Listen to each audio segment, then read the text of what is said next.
그럼 시작하도록 하겠습니다. 안녕하십니까. 저는 이번 특강의 사회를 맡은 이 운영을 맡고 있는 SSS 앰버서더의 회장을 맡고 있는 국제학부 2학번 최소연이라고 합니다. 반갑습니다. 저희 동아리는 그 글로벌 사회학신단 내에 희망한대에 소속되어 있는 SDGs 앰버서더라는 동아리입니다. 그래서 저희는 SDGs에 대해서 다 같이 스터디하고 또 이 스터디한 거를 기반으로 이렇게 학교 내에 SDGs 달성에 대한 인식을 확산하는 이런 활동들을 기획을 하고 있습니다. 이제 여기 계신 분들은 많이 아시다시피 SDGs라는 거는 UN에서 2016년부터 30년까지의 달성을 목표로 설정한 지속가능 발전 목표예요. 그래서 2030년까지의 목표를 두고 있어서 사실 벌써 2024년이 거의 저물어가고 있잖아요. 그래서 되게 달성에 대한 앞으로의 인식 확산이 더욱 필요한 상황이라고 말씀드릴 수 있을 것 같습니다. 네, 그래서 이제 본격적으로 강연을 들어보려고 하는데요. 일단 오늘 그 강연을 해주실 연사님은 박수현 향기내는 사람들 전략기획실 실장님이십니다. 그래서 향기내는 사람들은 장애인 일자리를 제공하는 카페 브랜드인 히즈빈스와 더불어 이제 그 장애인 고용과 관련된 기업 컨설팅도 진행하고 있는 사회적 기업입니다. 그럼 제가 길게 설명하기보다는 바로 강연으로 만나보도록 하겠습니다. 네, 그럼 박수로 모시겠습니다.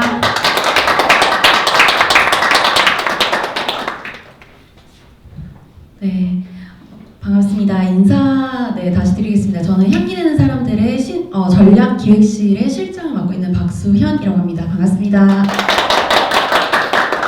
저는 향기내는 사람들이라고 하는 이제 회사 명은 향기내는 사람들이고요. 히즈빈스라고 하는 커피 브랜드입니다. 근데 그 커피 브랜드의 좀 목적 자체가 저희는 장애인 고용, 일자리를 위해서 만들어진 회사입니다. 그래서 간단하게 저희들의 소개를 조금 드리고 오늘 또 궁금하신 부분들 좀 같이 소구해 보도록 하겠습니다. 그래서 제가 제목을 적어봤는데요. 우선 이제 SDGs에 대한 주제를 가지고 특히 장애인 고용을 실제 현장에서 어떻게 풀고 있는지 좀 소개를 드리고 그 다음에 아무래도 오늘 저의 커리어라든지 또 앞으로 준비하시는 커리어에 좀 도움이 되실 그런 이야기들을 한번 나눠보도록 하겠습니다. 네, 사실 뭐 굉장히 많이 적었지만, 저의 쭉 밟아온 커리어들을 그냥 공통점들을 찾아라라고 한다면, 저는 조금은 시대를 한 반발짝 앞서가는 작업들을 좀 많이 했던 것 같아요. 그래서 이제 제가 첫 번째 직장이 그 기업체 인사 기획한 업무였는데. 그 인사 기획하는 데 있어서도 제가 있었던 조직 자체가 연구소였어요. 그러다 보니까 이제 글로벌 기술 트렌드라든지 앞으로 또 좀 나아갈 뭔가 방향이라든지 이런 것들을 빠르게 저희가 학습을 해서 필요한 인재들을 빠르게 양성하고 또 채용하고 하는 일들을 제가 조금 맡았었고요. 이제 그 과정에서 제가 공대생은 아니지만 저는 산업 디자인 전공했거든요. 공대생은 아니지만 그럼에도 불구하고 좀 상대적으로 되게 다양한 기술 또는 사업 이런 것들을 좀 경험할 수 있었던 계기가 됐던 것 같습니다. 그리고 이제 저 또한 사실 좀 기업체에 이제 8년 정도 다녔었는데 이제 후반에 뭐 좀 이야기가 나올 수 있겠지만 아무래도 좀 여성이라고 하는 부분들 그리고 또 스펙에 대한 부분들 또 다양한 조금 유리 천장들을 마주하고 큰 결정을 하고 저는 퇴사를 결정했습니다. 그래서 좀 상당 시간 사실 사회에 그냥 정말 자유롭게 프리랜서의 생활을 하면서 굉장히 다양한 분들을 만나봤던 것 같아요. 그때 제가 우연찮게 만났던 분들이 이제 장애인 분들이셨습니다. 이제 장애인 일자리 또는 이제 장애인 분들에 대한 양성 이런 영역에 있는 분들을 제가 알게 됐고 이제 그걸 계기로 조금 더 사회적 경제 또 소셜 이런 부분에 이제 쭉 계속 커리어를 뻗어 나왔는데 이 부분은 제가 나중에 조금 다시 설명을 드릴게요. 그래서 저는 결국 큰 줄기 저의 커리어를 줄기를 본다면 좀 트렌드를 읽는 작업 그리고 거시적인 것들을 시각화하는 작업 그런 것들을 좀 많이 했던 것 같고 그런 맥락에서 오늘 또 저희 사업들을 좀 소개하려고 합니다. 우선 향기내는 사람들 또는 이제 히즈빈스라고 하는 이 브랜드에 대해서 간단하게 소개를 좀 드리려고 합니다. 혹시 이 드라마 아실까요? 보신 분도 계세요? 커피 프린스라고 하는 드라마가 한때 굉장히 유행을 했었어요.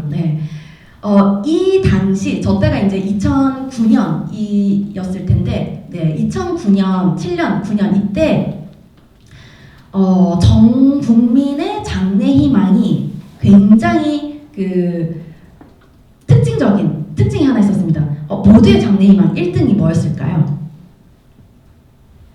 바리스타. 네, 맞습니다. 네. 저 때 바리스타라고 하는 직업이 처음 소개가 됐어요. 네.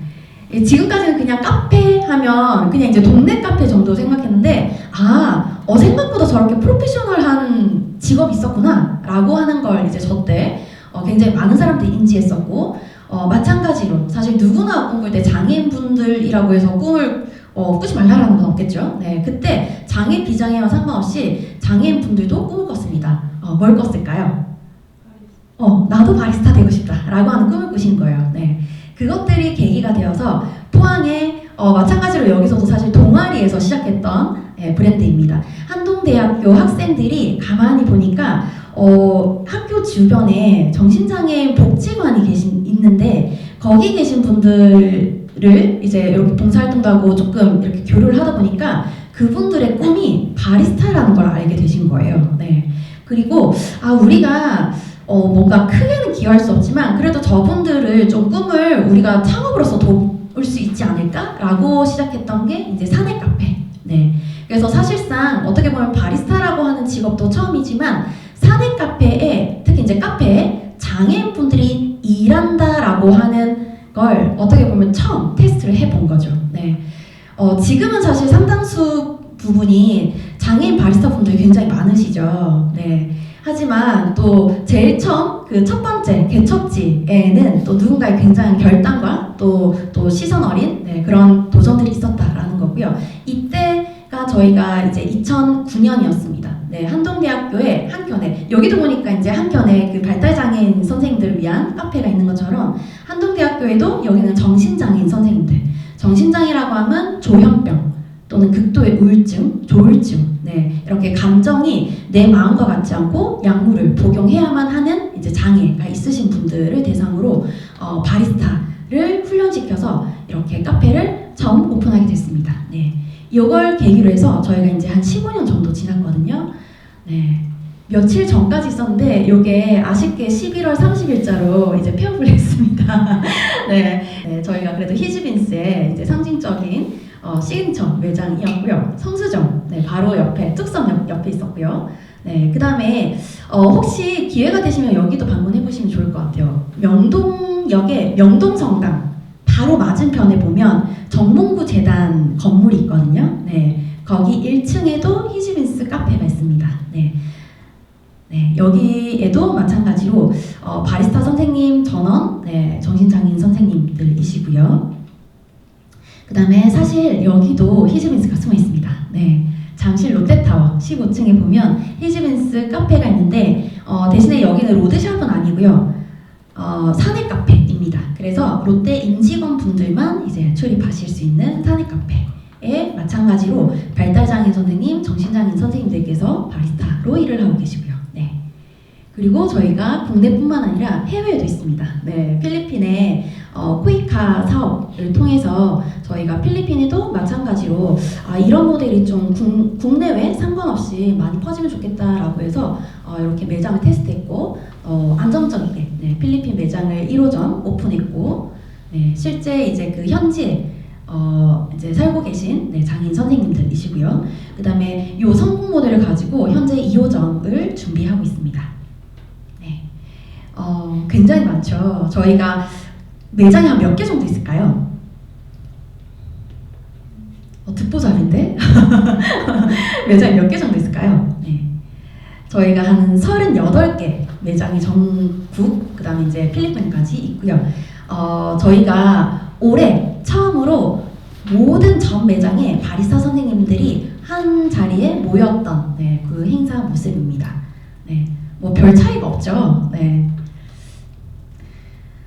그래서 저희는 이제 2009년에 처음 테스트를 시작을 했고 2010년도에 정식적으로 회사를 설립해서 현재까지 15년 차 된 사회적 기업입니다.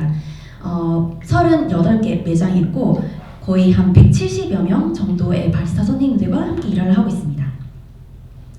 아무래도 저희의 그 창업의 뿌리 자체가 장애 비장애인과 함께 일하는 그 문화를 경험하다가 보니까 저희는 아무래도 이 비전으로 같이 모인 사람들이에요.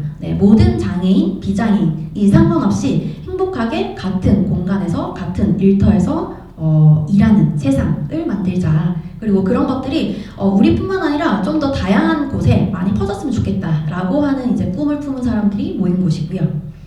저희의 코어 밸류는 아무래도 특정한 누군가를 굉장히 사랑하는 마음으로 거의 육아하듯이 정말 말 안 듣고 힘들고 하더라도 사실 우리 또 내가 낳은 애기들 보면 사실 그쵸? 마음으로 품는 것처럼 우리가 이제 사랑하는 마음들 그 다음에 다름을 인정하다가 보니까 커뮤니케이션 하는 거에 있어서 굉장히 저희가 좀 많이 신경을 쓰는 편이고요. 그 다음에 장애, 비장애 상관없이 각자에게 사실 주어지신 그 강점들이 있으시거든요. 그 강점이 가급적이면 일로서 발현될 수 있게끔 각자의 탁월함을 계속 개발하고 일로서 도전하는 일들을 하고 있습니다. 그래서 이 꿈을 저희가 이제 작년에 비전 2040이라고 해서 우리뿐만 아니라 좀 이런 것들이 정말 문화적으로 확산됐으면 좋겠다라고 하는 비전을 같이 선포를 했고요. 그래서 저희가 일하는 문화나 시스템 이런 것들이 뭔가 체계화가 돼서 어떠한 산업, 어떠한 직무에 동일하게 퍼져나갈 수 있게끔 저희가 컨설팅 산업을 같이 하고 있고요.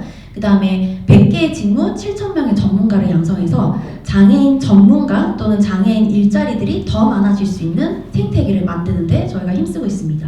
그러려고 한다면 사실 그 앞단에 사실 훈련 학교 또는 연구소가 사실 선제돼야 되거든요. 그래서 이런 것들을 각각 이제 2040년까지 저희가 조금 정량적인 정성적인 목표를 세우고 현재 굉장히 열심히 달려오고 있습니다. 그래서 이제 이러한 뿌리를 가지고 실제 어떻게 일을 사업화해내고 그 다음에 실제 또 일자리로 연결시키는지에 대해서 조금 소개해 드리려고 합니다. 우선 이제 이 일자리를 푸는 데 있어서 문제가 뭔지 저희가 좀 알아야겠죠. 장애인 고용이 왜 힘들까요? 혹시 장애인 고용에 관심 있으신 분 계실까요? 나는 조금 진로에 있어서 소셜에서도 좀 장애인 분 쪽으로 가고 싶다라고 하신 분 계실까요? 실제 기업 현장에서는 100인 이상 상시 고용자가 알바생 포함해서 100인 이상이 되면 적어도 3명 이상, 그러니까 3% 이상의 장애인을 의무 고용하게끔 법제화가 되어 있습니다.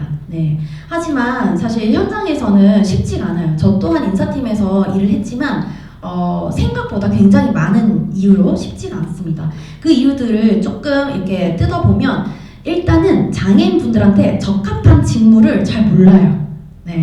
적합한 직무가 뭔지 나도 모르겠고 또 뭘 줘야 될지 모르겠고 그 다음에 취업을 하셔서 오시더라도 내가 그분과 소통하는 방법이라든지 또 상황에 따라서는 굉장히 생산성이 중요한 직무들이 있잖아요. 그런 직무에 있어서 이게 플러스가 아니라 마이너스다라고 이제 인식하는 부분들이 있고 그 다음에 정말 고용을 하고 싶지만 진짜 위험하거나 유해해서 못 고용하시는 분도 있죠. 예를 들면 뭐 건설 현장이라든지 중장비, 장비 회사라든지 이런 것들. 그 다음에 나는 뭐 의무 대상이 아니어서 관심조차 없는 분도 있습니다. 그렇다면 이걸 풀려면 어떻게 하면 될까요? 저희는 그냥 단순하게 생각했어요. 직무가 없으면 적합한 직무를 만들거나 찾아주면 되지 않을까? 그래서 장애 유형별로 또는 각자가 가진 역량별로 또는 직업의 그 상황별로 최대한 직무를 좀 많이 만드는 작업들을 하고 있고요. 그 다음에 인사관리가 어렵다라고 한다면 인사관리를 잘하는 사람이 좀 도와주자라고 해서 저희가 컨설팅을 시작했습니다. 그리고 유해하지 않은 환경에서 일하게끔 공간을 분리해주면 되고 그 다음에 원한다면 언제든지 채용할 수 있게끔 제도를 설명하고 도와주면 되겠죠. 이런 것들을 바탕으로 저희가 이제 시작했던 게 사회적 기업 안에서도 이제 소셜 브랜드 커피라고 하는 카페를 저희가 택했고요. 그래서 그 커피 브랜드 카페라고 하는 걸 이제 이 세 가지 그 주제에 맞춰서 좀 어떻게 푸는지를 설명드리도록 하겠습니다. 네. 우선 첫 번째, 네, 사실 이제 빈곤 퇴치가 전 세계적으로 특히 이제 우리나라에서 굉장히 큰 이슈 중에 하나인데 장애 유형이 혹시 몇 가지인지 아세요? 우리나라가 공식적으로 행정상 구분하고 있는 장애 유형 수는 15가지입니다. 네, 15가지 장애 중에서 가장 취업률이 낮은 대표적인 장애가 정신장애예요. 네. 조현병이라든지 아까 말씀드렸던 극도의 우울증 또는 조울증, 네, 이런 이제 약물을 복용하고 있는 네, 정신장애인 분들이 사실 일하시는 데는 전혀 문제 없거든요. 똑같이 걸어 다니시고 똑같이 직무를 하시고, 근데 왜 이렇게 낮을까를 가만히 보면 사회적 편견 때문에, 네, 지금도 제가 조현병이다라고 했을 때 아마 이렇게 속으로 헉 하셨던 분 계셨을 거예요. 그렇죠? 네. 워낙 사회적으로 굉장히 좀 민감한 페르소나이다 보니까 일단 내가 잘 알지 못하는 것도 있고, 그 다음에 실제 일을 함에 있어서 뉴스에서 나오는 그런 일이 혹시라도 회사 안에서 일어나지 않을까? 라고 하는 굉장히 리스크라고 보시는 거죠. 네. 그래서 일단 그러면 우리는 이게 안전하다라고 하는 걸 사업적으로 검증해보자 라고 해서 저희는 취업률이 가장 낮은 정신장애인 분들을 바리스타로 네, 채용을 해서 훈련을 시키고, 지금 상당수의 매장에는 정신장애인 선생님들이 거의 한 70-80% 이상 차지를 합니다. 네. 그래서 이제 그 과정에 저희가 로스터, 파티셰, 그 다음에 이제 바리스타, 네, 굉장히 또 다양한 세부적인 직무를 확장해 나가고 있고, 그 다음에 특히 카페라고 하는 공간을 저희가 특별하게 선택한 이유가 아무래도 사회적 편견이 많으면 그걸 해결하기 위해서는 사실 억지로라도 만나게 하는 수밖에 없어요. 그쵸? 네, 그렇게 해서 내가 체감하고 바뀌게끔 하는 게 중요한데, 그러려면 카페라고 하는 공간이 너무 탁월한 거예요. 네. 그래서 저희는 카페라고 하는 모델의 정신장애인 바리스타를 세웠습니다. 네, 지금 이제 보시는 이 화면은 실제 이제 우리 선생님들이 일하시는 모습이에요. 네, 장애라고 느껴지시나요? 네, 전혀 모르시겠죠? 네. 그리고 카페가 운영되기 위해서는 굉장히 많은 원자재들이 필요합니다. 예를 들면 뭐 원두라든지, 그 다음에 이제 필요한 재료라든지, 그 다음에 네, 이제 뭐 전반에 그런 것들을 이제 실제 또 정신장애인 선생님들께서 모두가 바리스타를 할 수 없으니, 네, 또 각자의 강점에 맞춰서 로스터, 이제 로스팅, 원두를 볶는 일도 하시고요. 그 다음에 이제 베이킹, 네, 이렇게 이제 파티셰 쿠키를 굽는 일도 하십니다. 모두 이제 정신장애인 선생님들이시고요. 네. 그리고 이 선생님들이 그냥 뭔가 수동적으로 일을 주니까 하는 게 아니라 본인이 그 직업에 대해서 만족감을 높이고, 그 다음에 더 나아가서는 본인의 이름을 걸고 조금 상품까지 기획해보면 좀 더 의미 있지 않을까라고 저희가 생각해서 저희가 이제 회사에서는 약간 캐릭터처럼 그 부캐들을 다 가지고 있거든요. 그래서 다 영어 이름을 써요. 저는 에스더예요. 네, 저는 에스더이고, 여기 이제 남자 선생님은 톰, 그리고 이제 여자 선생님은 앤. 네, 그래서 이제 각자의 이름을 따서 톰 블랜드, 앤 마딜렌, 네, 이렇게 이제 이름을 지어서 저희가 펀딩도 하고, 그 다음에 이렇게 패키지 디자인부터 이렇게 세부 상품 디자인하고 기획하는 전반의 업무를 이제 선생님들과 함께 참여하고 상품 기획하는 업무도 이제 계속 확장해 나가고 있습니다. 그리고 아무래도 그 한정된 공간 안에서 계속 반복적으로 일을 하시다가 보면 또 무기력해지실 수 있잖아요. 네. 그렇기 때문에 저희는 이제 계속 밖으로 나가는 작업을 시작했습니다. 우리 그런 거 있지 않나요? 뭐 학교라 하더라도 사실 맨날 똑같은 이 수업 공간에 오다가 한 번씩 야외 수업 가거나 뭔가 외부에 이제 뭔가 현장 경험 가거나 하면 되게 리프레시 되시잖아요. 네, 그런 것처럼 선생님들도 한 번씩 그런 리프레시의 포인트가 필요하겠다라고 생각이 들어서 저희가 이제 실제 몇 분의 선생님들을 스피치, 네, 강의를 조금 훈련을 시켜서 이제 사람들 앞에서 나의 그 속 이야기라든지 변화의 과정들을 직접 말할 수 있게끔 이렇게 이제 강의의 자리에도 저희가 초대를 해서 이렇게 세워드리고 있고요. 그 다음에 아무래도 또 커피를 다루시다 보니까 커피에 대해서 조금 더 관심 있는 분들에게 원데이 클래스를 열어서 드립백을 가르치는 강사, 네, 활동도 함께 병행을 하고 있습니다. 네, 지금 보시는 것처럼 이제 가족 단위, 어린 아이부터 굉장히 이제 다양한 분들을 불특정한 분들을 이제 계속 선생님과 마주하게끔 하면서 자연스럽게 그 인식들이 바뀌게끔 하는 작업들을 저희가 해왔습니다. 그리고 이제 가장 큰 저희의 강점 중에 하나는 이제 한 분의 바리스타 선생님 또는 이제 한 분의 장애인 선생님이 취업을 하시면 7명 이상의 이해관계자를 세워서 이분이 중도에 이탈하시거나 혼자 좀 직무로서 힘들어하지 않게끔 심리적인 지지망을 저희가 세팅을 하는데 그걸 저희가 다각적 지지 시스템이라고 하거든요. 아무래도 이제 장애인분이 사실 혼자서 비장애인 그 세상 속에서 막 일을 하려다 보면 굉장히 이제 그분 또한 심리적인 위축감도 굉장히 심하시고 또 경우에 따라서는 이제 특성이 이제 정신장애인 선생님이다 보니까 좀 감정의 기복이라든지 또는 나의 컨디션에 따라서 굉장히 그 좀 오르락내리락 거리는 게 많으세요. 이제 그런 것들을 안정적이게 그리고 이제 힘들어도 다시금 또 일어설 수 있게끔 저희가 한 분의 바리스타에게 최소 7명의 이해관계자 이제 회사뿐만 아니라 이제 개인의 영역까지도 저희가 다 네트워킹망을 이제 구축을 해서 이제 한 분이 안정적이게 그리고 특히 이제 심리적으로 불안하지 않게끔 하는 그런 작업들을 해 나가고 있습니다. 그래서 이런 것들을 실제 쭉 이제 현장에서 실험을 해 보다 보니까 이제 어떻게 보면 임상인 거죠. 임상을 쭉 하다 보니까 실제 장애인 직원분 중에 90% 이상이 이탈 없이 굉장히 이제 오랜 시간 직업을 유지하는 것들을 저희가 확인했고요. 실제 정신장애인 선생님들은 아무래도 이제 사람들의 시선이 되게 불편하시다 보니까 특히 직업 유지율이 우리나라만 해도 10명 중에 2명밖에 버티지를 못해요. 근데 이제 저희는 10명 중에 9명이 버티고 있는 상황이고 사실 OECD에서도 50%밖에 되지 않습니다. 그런 점에서 사실 저희가 굉장히 좀 의미 있는 작업을 했다라고 생각이 들고 그 다음에 실제 정신장애인 선생님들이 뭔가 비장애인 밑에서 일을 하는 게 아니라 이분들이 이제 15년, 14년 이제 되셨는데 그 과정을 쭉 성장해 오시면서 지금은 로스팅 총괄 실장님으로 성장하셔서 오히려 비장애인 주니어급들을 이렇게 이제 훈련시키시는 전문가로도 성장하시고요.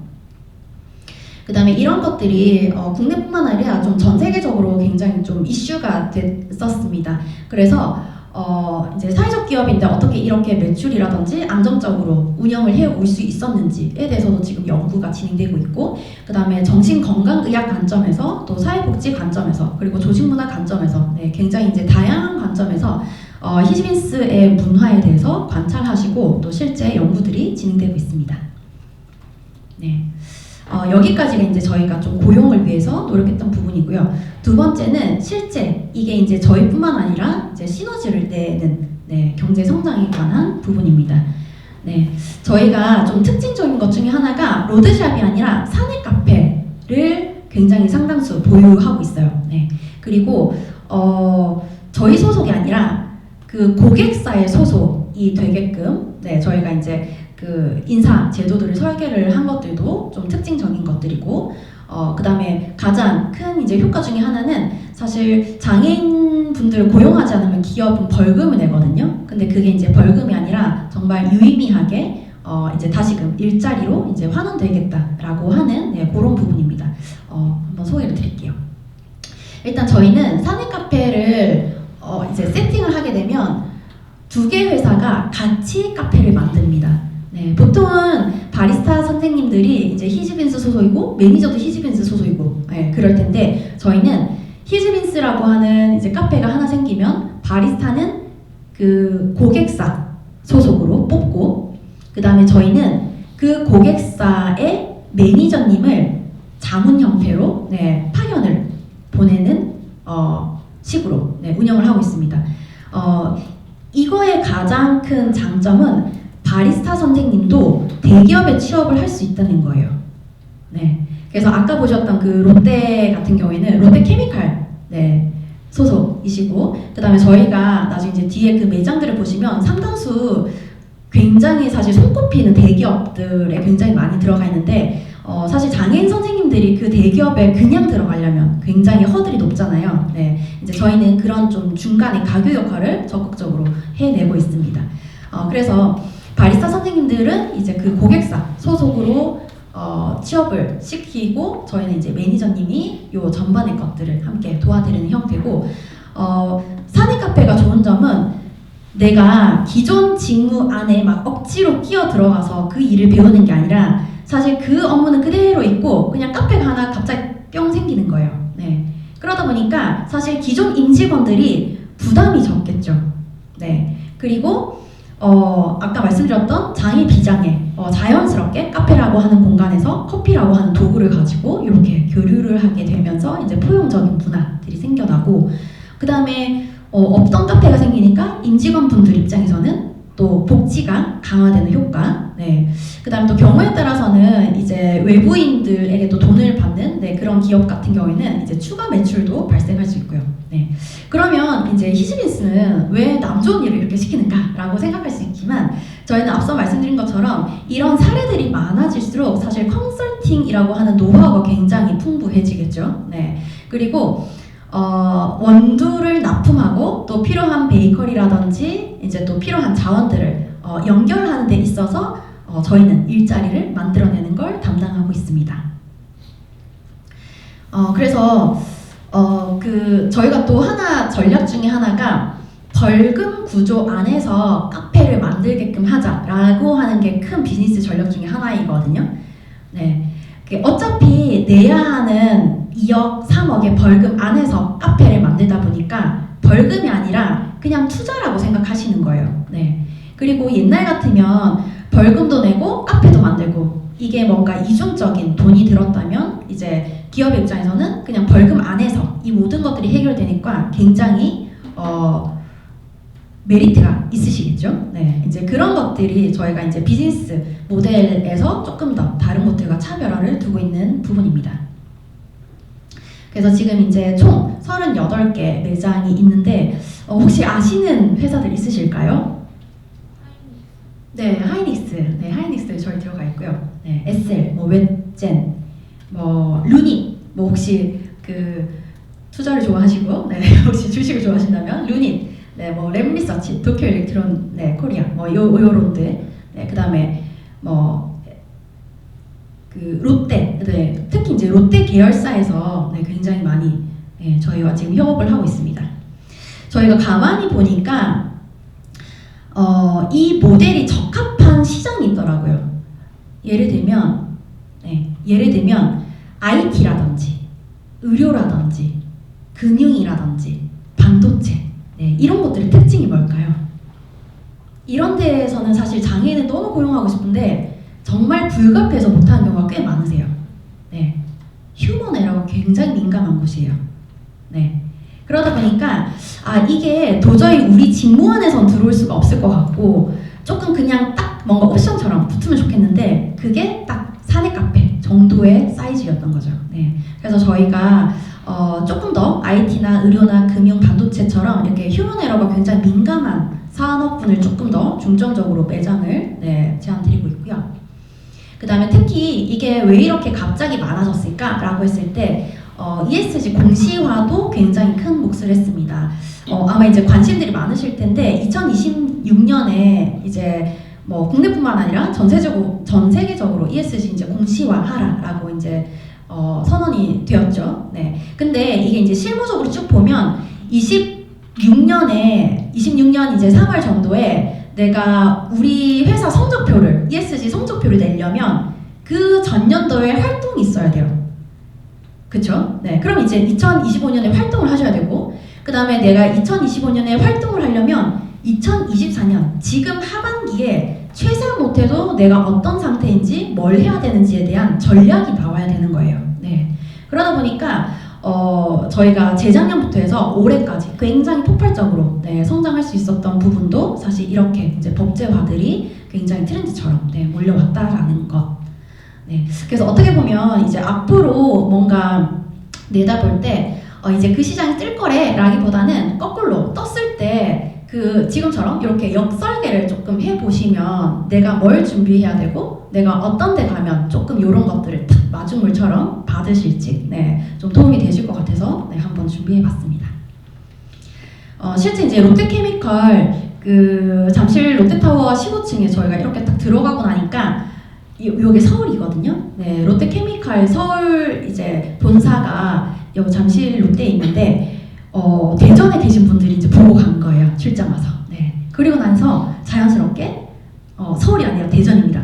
대전에도 이렇게 이제 사내 카페가 생겼고, 그 다음에 롯데케미칼만 본 게 아니라 또 이제 뭐 롯데 렌탈이라든지 또 이제 굉장히 다양한 계열사들이 이제 보시고 우리 회사도 이런 거 하고 싶어라고 이제 자연스럽게 바이럴이 돼서 또 안전하다라고 하는 걸 이제 옆에서 검증을 하니까 자연스럽게 이제 그 장애인 고용들이 퍼져 나가기 시작했습니다.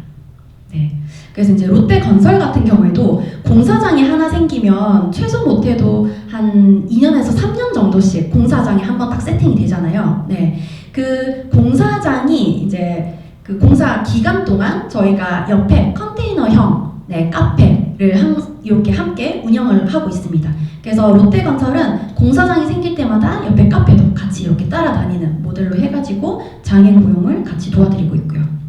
그래서 이제 이 사례를 가지고 건설 현장에서도 장애인을 고용할 수 있구나라고 하는 걸 저희가 좀 확인했고요. 그 다음에 이제 이게 램리서치 사례인데 저희가 글로벌 반도체 장비 기업을 쭉 이제 조사를 하다 보니까 글로벌 탑5에 지금 3개가 들어가 있고 이제 4개가 지금 준비되어 있고 지금 5개 중에 4개가 저희 회사랑 컨택이 되어 있더라고요. 요것도 이제 저희가 딱 확인을 한 게 이게 정말 시장에서 한번 확인을 받으면 굉장히 그 산업에서 빠르게 바이럴이 일어나는구나. 이런 것들을 이제 저희가 좀 확인할 수 있었습니다. 그래서 이제 보면 뭐 반도체라든지 의료나 제약회사, 그다음에 병원, 그다음에 뭐 증권사, 은행, 금융권, 그다음에 IT, 그다음에 이제 롯데건설처럼 건설이나 중공업, 이런 것들이 오히려 뭔가 옵션처럼 딱 붙었을 때 굉장히 장애 고용을 도와줄 수 있겠구나. 서로가 상생할 수 있겠구나. 이제 이런 것들을 저희가 좀 학습했고요. 그다음에 저희는 바로 이 딱 그 장애 고용을 딱 억지로 막 이렇게 푸시하는 게 아니라 사실 사람을 그냥 들인다라고 하는 게 이제 가족으로 맞이하는 그 과정에는 사실 우리도 그렇잖아요. 낯선 사람을 갑자기 들이진 않잖아요. 뭐 결혼을 하거나 또는 이제 입양을 하거나 할 때 굉장히 긴 호흡으로 서로에 대해서 충분히 검증하고 또 알아가고 또 필요하다면 내가 좀 훈련도 하고 그런 과정들이 필요한데 장애인 고용이 딱 똑같은 것 같아요. 그래서 바로 고용을 하는 게 아니라 저희가 1단계부터 11단계까지 굉장히 세분화를 해서 이제 상황들을 보고 또 조직 문화의 상태들을 보고 저희가 조금 더 적합한 것들을 추천해드리거나 아니면 지금 요 단계가 아니니 조금 뭐 몇 년 후에 준비하세요라고 이제 이렇게 좀 가이드를 드리기도 합니다. 마지막은 이제 이런 것들을 바탕으로 결국은 어떤 걸 준비해야 될까라고 생각했을 때 이게 정말 교육의 형평성, 정말 양질의 교육 이런 것들이 중요하구나라는 걸 느꼈고요. 특히 장애가 커리어가 되게끔 하는 일들을 지금 시작했고, 그 다음에 특히 장애인 고용이 일어나기 위해서는 사실 그 앞단에 좋은 선생님들이 많이 필요해요. 장애인 당사자도 필요하지만 사실 비장애인 선생님들도 굉장히 많이 필요하거든요. 그래서 저희가 장애 감수성이라든지 그 특성을 잘 이해하는 이제 비장애인 전문가, 비장애인 전문가들이 양성하는 일들을 최근에 이제 다시금 하고 있고, 그 다음에 좀 상징적인 직업도 개발했습니다. 유니버셜 디자인이라고 하는 부분인데, 그건 이제 뒤에서 좀 설명드리도록 하겠습니다. 혹시 유니버셜 디자인 들어보셨을까요? 아마 한 번씩 그냥 이렇게 키워드들은 들어보셨을 것 같아요. 유니버셜 디자인이라고 하면 뭐 성별이나 연령이나 국적이나 언어나 뭐 장애 여부 이런 것과 상관없이 누구나가 안전하고 편리하게 그 다음에 이제 목적한 기능을 혼자서 할 수 있게끔 하는 디자인을 유니버셜 디자인이라고 합니다.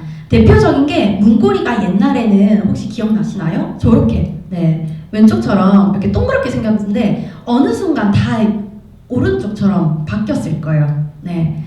이제 누군가 누군가가 저걸 굉장히 불편해하거나 또는 일상에서 불편한 순간들이 많았겠죠. 네, 그러다 보니까 이제 이렇게 바뀐 것처럼 그 다음에 또 대표적인 유니버셜 디자인이 이제 이런 겁니다. 옛날에는 지하철이나 뭐 버스 가면 일률적으로 손잡이 길이가 똑같았어요. 네. 근데 어느 순간 이렇게 들쑥날쑥해졌죠. 다양한 사람들을 수용하기 위해서. 네. 이런 것들이 이제 대표적인 유니버셜 디자인인데, 이런 것들이 사실 곳곳에 굉장히 많이 퍼져 있습니다. 네. 퍼져 있는데, 그럼에도 불구하고 여전히 소외된 사람이 있는데 그 사람이 시각장애인이더라고요.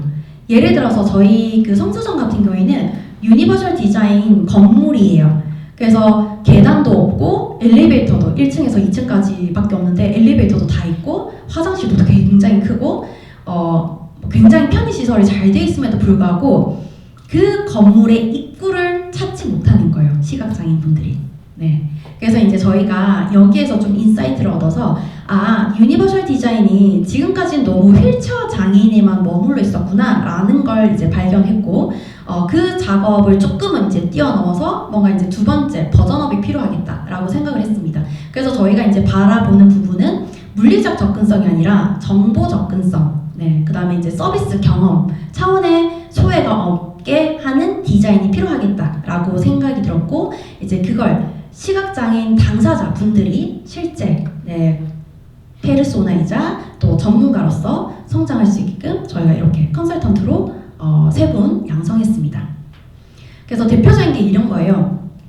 왼쪽에는 점자 블럭 많이들 보셨죠? 네, 누구를 위한 거죠? 보통 시각장애인 분들, 그쵸? 네, 보행을 돕기 위해서 하는 시각장애인 분들을 위한 겁니다.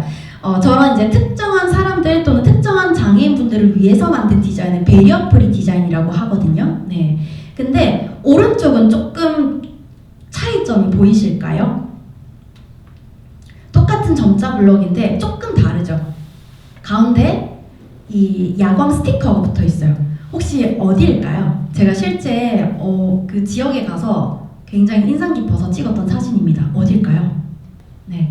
대구에는 왜 모든 지하철에 점자 블럭 가운데 이렇게 유도 스티커를 붙였을까요? 대구 지하철 참사 굉장히 큰 화재가 나서 사실 굉장히 많은 인명피해가 났었죠. 네. 그 이후로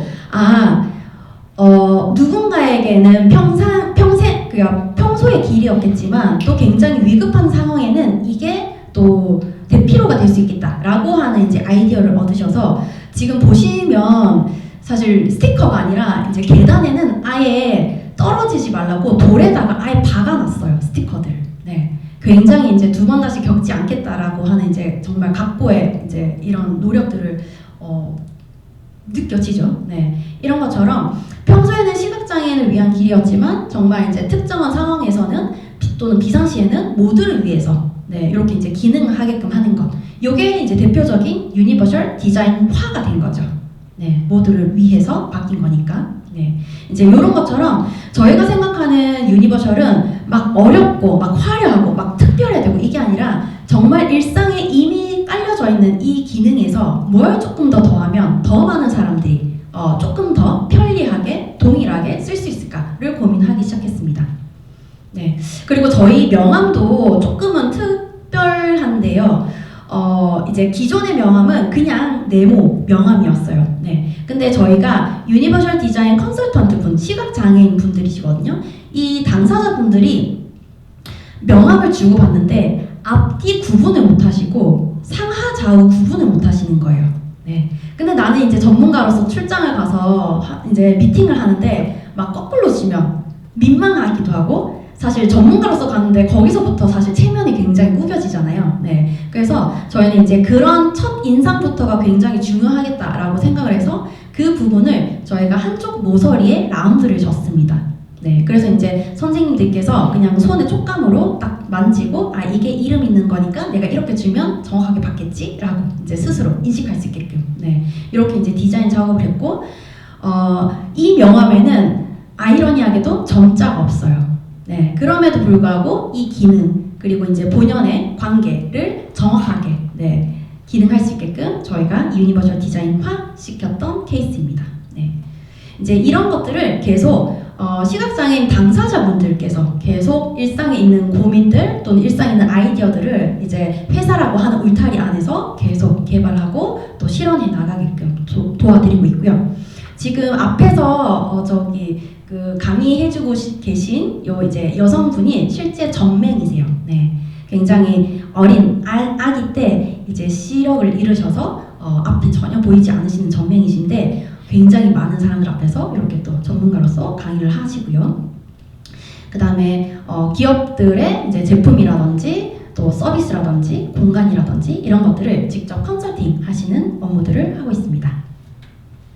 그래서 결국 저희는 이 유니버셜 디자인이 점점 제품이 많아지고 공간이 많아지고 서비스가 많아져야 이게 필요하겠다라고 좀 인식하겠다라고 생각을 했어요. 네, 그래서 이제 이런 것들을 조금 더 일상에 널리 퍼뜨리는 일들을 하고 있고 그 다음에 아무래도 이제 그런 것들을 또 경험하다가 보면 사실 장애인에 대해서 관심은 없었지만 또 관심이 생길 수도 있겠죠. 네, 이제 그런 과정 중에 자연스럽게 저희가 좀 비장애인 전문가들을 확대해 나가는 이런 작업들도 같이 조금 유도를 해 나가고 있습니다.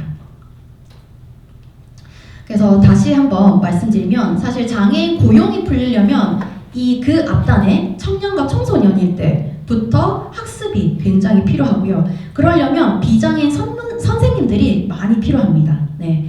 그리고 그 더 이전에 사실 장애 아이를 가진 엄마 아빠의 인식도 많이 바뀌어야 돼요. 우리 아이가 부끄러운 게 아니라 아이들이 더 나가서 세상과 부딪히고 더 자신감을 키우고 더 한 번 더 도전하게끔 하는 그런 양육법들이 많이 필요한데 이런 것들이 사실은 생애 주기 관점에서 좀 다양하게 비장애인을 중심으로 특히 많은 노력들이 필요하겠다라고 하는 걸 저희가 좀 깨달았고 장애인 고용뿐만 아니라 생애 주기 관점에서 좀 다양한 문제들을 풀어내려고 노력하고 있습니다.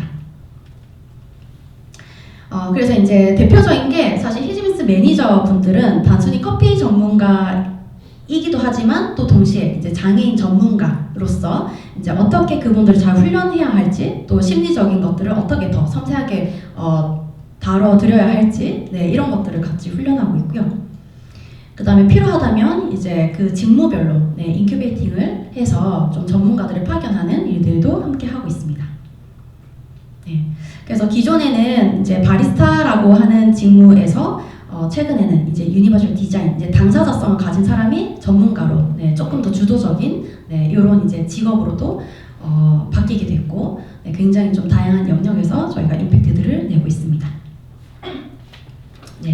그래서 이 과정들을 쭉 이제 저희 회사 소개와 함께 조금 드렸는데 사실 이제 제일 듣고 싶었던 걸 거예요. 그래서 이제 진로적으로 또 커리어적으로 뭔가 좀 이런 것들을 하려면 어떻게 해야 할까? 또 뭘 준비하면 좋을까? 그 다음에 어떤 사람들을 이제 이런 시장에서 좀 선호할까? 이런 것들이 궁금하실 텐데 제가 조금 정리를 해봤습니다. 우선 이제 제가 조금 4가지의 큰 좀 저만의 철학들이 있었던 것 같아요. 먼저 첫 번째는 일단 사회는 작은 일에 성실한 사람한테 큰 일을 맡긴다라고 하는 걸 저는 좀 배웠던 것 같아요. 제가 지방대거든요. 지방대고 제가 아직 굉장히 생각하시는 것보다 아까 굉장히 많은 연구들을 했는데 그 연구들을 사실 제가 스펙으로 한 게 아니라 정말 그 작은 일을 하시는 그 하나하나를 보고 교수님들이 자격이 안 되는데도 저랑 같이 프로젝트를 맡겨주시고 또 필요하다면 저를 위한 자격을 만들어서 이렇게 프로젝트에 참여시켜주시고 하시더라고요. 그런 것들을 이제 저는 되게 감사하게 좀 많이 받았었는데 그게 왜 그랬을까라고 본다면 그 매 순간 사람들은 계속 나의 그 결정과 특히 태도들에 대해서 되게 지켜보고 있는 것 같아요. 사실 오늘 이 자리도 마찬가지죠. 누군가는 굉장히 그냥 흘려보낼 수 있는 시간인데 또 누군가에게는 굉장히 열정적이고 또 나의 진로에 대해서 굉장히 고민하는 이런 태도 순간순간들이 결국은 모여서 무언가를 의사결정하고 무언가를 이제 사람을 시켜야 할 때 먼저 생각나게끔 하는 그런 것들을 저는 굉장히 많이 느꼈습니다. 네. 그리고 이제 그런 말 아마 들어보셨을 거예요. 그 왕관을 쓰려고 하면 그 무게를 이겨야 된다. 네. 그 구체적인 그 무게를 견딘다는 게 뭘까라고 했을 때 사실 그 최선을 다할 때 굉장히 많은 에너지가 필요하거든요. 인내해야 되고 절제해야 되고 그죠? 네. 그다음 뭐 경우에 따라서는 내 역량도 키워야 되지만 뭐 체력도 있어야 되고 네. 근데 결국 그게 훈련이라고 하는 그 과정이 있어야 된다라는 거죠. 네. 그래서 결국은 내가 사실 정말 조금 야망 있게 네, 큰 일을 뭔가 해보고 싶다. 또는 내가 정말 가고자 하는 목적이 이제 굉장히 멀리 보일지라도 결국은 그 작은 하나하나가 꿰어가지고 그까지 간다라고 하는 걸 이제 저는 좀 많이 배웠던 것 같고 두 번째는 사실 이제 저랑 똑같은 이제 뭐 상황 또는 비슷한 상황에 있는 비슷한 이제 연령의 친구들이랑 비교를 했을 때 결국은 그 시장에 끝까지 남아있는 사람들이 분명히 있어요. 네, 그리고 이제 그 시장에서 굉장히 빠르게 독보적인 자리를 선점하는 사람들이 있습니다. 그 사람들의 또 공통점이 뭘까를 생각해보면 결국 사고하는 훈련을 한 사람이 마지막에 살아남더라고요. 사고한다라고 하면 내가 수동적인 게 아니라 내가 스스로 문제임을 인지하고 문제를 풀고자 하고 또 그 필요하다면 사람들을 모으고 하는 말 그대로 이 문제를 푸는 과정에 사고를 하는 또는 그 훈련이 되어 있는 사람들이 결국은 살아남는다라는 거고 최근에 카카오에서 이제 주니어 개발자를 뽑지 않는다고 아예 선언했거든요. 네, 그 이유 중에 하나도 이제 그렇게 뭔가 수동적으로 기능적으로 하는 것들은 웬만한 이제 기술이나 이제 다른 대체제가 너무 많이 생겼다는 거죠. 그럼에도 불구하고 여전히 그 사람 많이 할 수 있는 것들은 이제 사고하는 영역, 네, 뭔가 전략을 세우고 뭔가 이 전체 트렌드에 맞춰서 내가 의사결정하고 이런 것들은 여전히 유일하게 사람이 해야 하는 역할인데 그 역할을 할 줄 아는 사람이 이제는 앞으로 살아남을 것이다. 그래서 이제 생각하고 의사결정하고 전략을 세우는 것, 요것 또한 사실 하루아침에 절대 되지 않는 것 같아요. 그래서 이제 훈련의 시간이 필요한데 그 훈련의 시간이 다른 게 아니라 정말 내가 그냥 매 순간 또는 매 시기마다 주어진 문제들을 조금 스스로 능동적으로 하려고 하는 게 되게 중요한 것 같습니다. 그리고 최근에 제가 이제 인스타 컨텐츠를 쭉 보다가 이런 이야기를 봤더라고요. 20대가 유독 힘든 이유 중에 하나가 세상에서 태어나 처음으로 아무도 결정해주지 않는 시기이기 때문에 되게 특히나 유독 되게 많이 힘들어한다라고 하는 이야기를 들었는데 그런 것 같아요. 지금까지는 그냥 이제 특정한 공부를 하면 됐고 시간표에 맞춰서 공부하면 되고 그렇죠? 뭔가 탁탁탁 그 타임라인에 맞춰서 그냥 움직이기만 하면 체력만 있으면 됐던 시절이었다면 사실 이제 20대 후반부터 30대부터는 스스로 그 타임테이블을 만들어 가야 되는 시기입니다. 네, 그래서 이제 그런 것들이 좀 더 준비되면 좋겠다라는 거고요. 세 번째는 어떻게 보면 이제 저도 걷지 않은 길을 이제 쭉 걸어왔는데 걷지 않는 길이 사실 힘들지만 거꾸로 생각하면 굉장히 빠르게 성공할 수 있고 독점할 수 있고 내가 전문성을 빠르게 성취해낼 수 있는 시장입니다. 네, 그래서 그런 것들을 조금 나이 들고 나서 내가 그제서 해봐야지가 아니라 이것도 마찬가지로 20살 또는 이제 30대, 20, 30대에 조금 체력이 있을 때 그리고 내가 조금은 그 실패해도 다시 회복할 수 있는 그 기회가 있을 때 빠르게 이런 길들을 걷고 도전하시다가 보면 분명히 그곳에서 차별화된 커리어들이 생기실 거예요. 어떻게 보면 이제 저도 장애인 인사 기획을 했지만 저는 장애인이라고 하는 키워드가 붙음으로 인해서 장애인 고용이라고 하는 이제 굉장히 특수한 영역에 어떻게 보면 이제 전문가까지 온 거죠. 그런 것처럼 조금 그 사각지대이거나 특히 소외된 문제일수록 사실 많은 사람들이 그곳에 기회가 없다라고 편견을 갖고 있어요. 그렇기 때문에 오히려 그곳에서 내가 무언가 정말 동기부여가 되신다면 조금 기회들을 발견해 보시는 것도 좋으실 것 같고요. 그 다음에 특히 이제 임팩트 조직, 저도 어떻게 보면 사회적 기업에 임팩트 조직이 지금 있는 건데 이 시장에 이렇게 있다가 보면 두 부류가 있는 것 같아요. 진짜 이 일이 좋아서 하는 사람이 있고 어떤 사람은 그냥 그 일을 하는 사람으로 보이는 게 중요한 사람이 있는 것 같아요. 근데 그것도 마찬가지로 큰 일이 딱 앞에 이제 놓여 있고 또는 문제를 풀어가는 과정을 보면 능동적으로 하는지 수동적으로 하는지가 대번에 표가 나더라고요.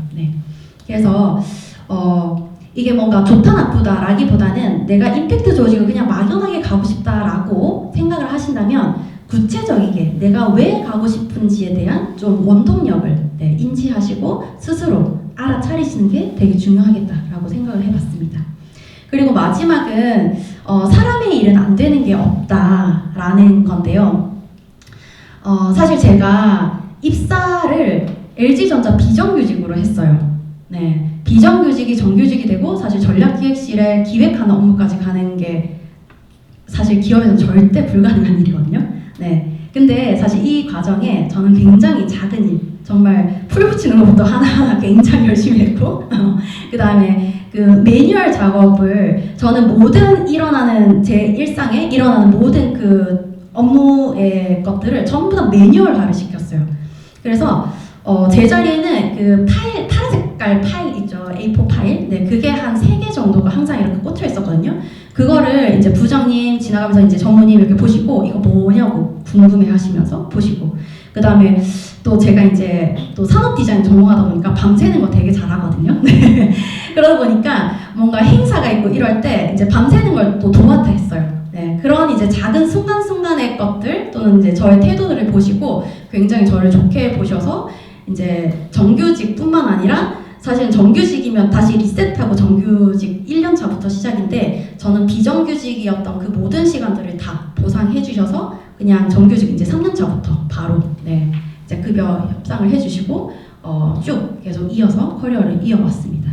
네, 그런 것들을 보면 결국은 사람이 하는 일이기 때문에 아무리 규정이 있고 제도가 있다 하더라도 또 그 안에서 일이 되게끔 해주시더라고요. 네, 그래서 저는 사실 좀 주변에 그렇기 때문에 좀 좋은 에너지를 가진 분들을 많이 두시면 좋을 것 같아요. 네, 그래서 되는 방법을 찾는 사람들, 또 되게 하는 사람들, 네, 그리고 또 내가 되게끔 만드는 것, 네, 이런 에너지가 굉장히 중요한 것 같고, 그 다음에 반대로 부정적이거나 좀 시니컬하거나 아니면 작은 문제를 계속 아니야 안 돼 라고 좀 부정적이게 계속 반복적으로 하는 거는 사실 그 사람의 좀 성향일 수도 있고 또 이미 그 사람은 조금 에너지가 좀 부정적이게 돌고 있다라고 하는 느낌이 들죠. 네, 그래서 저는 사실 좀 그런 사람들을 가급적이면 멀리해요. 네, 그게 이제 나의 커리어를 위해서도 또 나의 또 좋은 사람들을 지키기 위해서도 굉장히 중요한 포인트인 것 같아서 네, 이제 이런 것들을 한번 정리해봤습니다. 제가 좋아하는 문구여서 요거 이제 마지막으로 나누고 좀 마치도록 하겠습니다. 승자가 위대한 이유는 하나라고 합니다. 그들은 한 번도 진다는 생각을 한 적이 없다. 네, 어떠한 상황에서도 이길 수밖에 없는 이유를 만들어낸 사람들이 있고 특히 임팩트 조직에서는 그런 사람들이 굉장히 필요합니다. 네, 혹시 이제 이 자리에 계신 분들도 뭔가 이길 수밖에 없는 이유 또는 이제 내가 꼭 풀고 싶은 문제가 있다면 네, 정말 적극적으로 도전하시고 또 건승하시길 네, 한 번 더 응원하겠습니다. 네, 감사합니다. 네, 저희가 Q&A를 진행을 할 건데요. 저희가 그 구글 폼으로 사전에 질문을 받기도 했고 저희 동아리 차원에서 먼저 질문을 드리고 싶은 몇 가지를 정리를 함께 해왔습니다. 그래서 첫 번째로는 일단은 그 연사님께 드리고 싶은 질문 중에 혹시 특히 인사 직무를 하시다가 장애인 고용 쪽에 관심을 가지시게 된 계기 같은 것이 좀 궁금합니다. 제가 이제 인사 기획 업무를 하다가 퇴사를 했잖아요. 아무래도 이제 전 직장에 대한 타이틀이 있다 보니까 제가 이제 프리랜서로 일하면서도 꽤 연락을 주셨어요. 그래서 그 중에 한 곳이 장애인, 그때가 이제 2018년도인데 2018년도에 그때부터 직장 내 인식 개선, 그 장애인 인식 개선 그 법정 의무화가 시작됐던 해였어요. 네.